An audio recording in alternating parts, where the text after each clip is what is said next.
एक गांव में एक अमीर जमींदार रहता था। वह जितना अमीर था उतना ही कंजूस भी।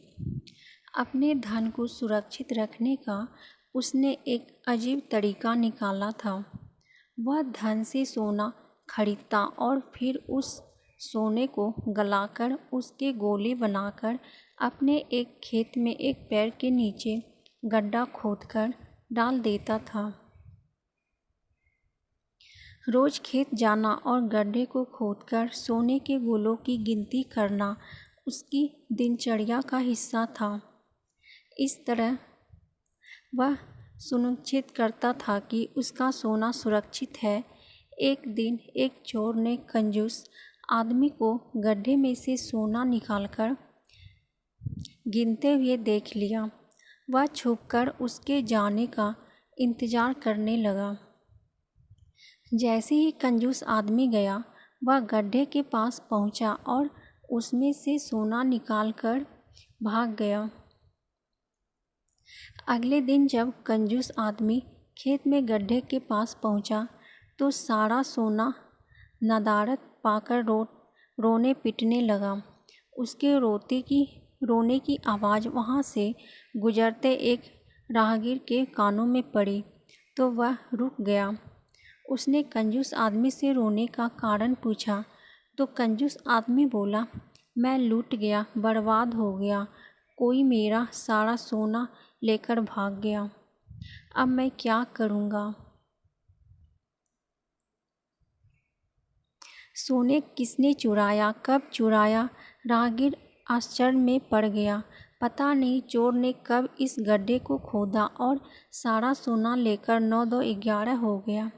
मैं जब यहाँ पहुँचा तो सारा सोना गायब था। कंजूस आदमी बिलखते हुए बोला, गड्ढे से सोना ले गया, तुम अपना सोना यहाँ इस गड्ढे में क्यों रखते हो?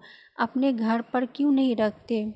वहाँ ज़रूरत पड़ने पर तुम उसका आसानी से उपयोग कर सकते हो। राहगीर बोला, मैं अपने सोने को कभी हाथ नहीं लगाता, मैं उसे सहेज कर रखता हूँ और हमेशा रखता। यदि वह चोर उसे चुरा कर नहीं ले जाता। कंजूस आदमी बोला। यह बात सुनकर राहगीर ने ज़मीन से कुछ कंकड़ उठाया और उसे उस गड्ढे में डालकर बोला, यदि ऐसी बात है तो इन कंकड़ों को गड्ढे में डालकर गड्ढे को मिट्टी ढक दो और कल्पना करो कि यही तुम्हारा सोना है, क्योंकि इनमें और तुम्हारे सोने में कोई अंतर नहीं है। ये भी किसी काम के नहीं और तुम्हारा सोना भी किसी काम का नहीं था। उस सोने का तुमने कभी कोई उपयोग ही नहीं किया, ना ही करने वाले थे। उसका होना ना होना बराबर था। सीख, जिस धन का कोई उपयोग ना हो उसकी कोई मोल नहीं। तो कैसी लगी दोस्तों आप सबको ये कहानी? अगर अच्छी लगी तो वीडियो को लाइक, शेयर, कमेंट और सब्सक्राइब कीजिएगा और ऐसे ही कहानी सुनने के लिए बेल आइकन को प्रेस कर दीजिएगा, ताकि जैसे ही हम कहानी डालें आप तक पहुंच पाए।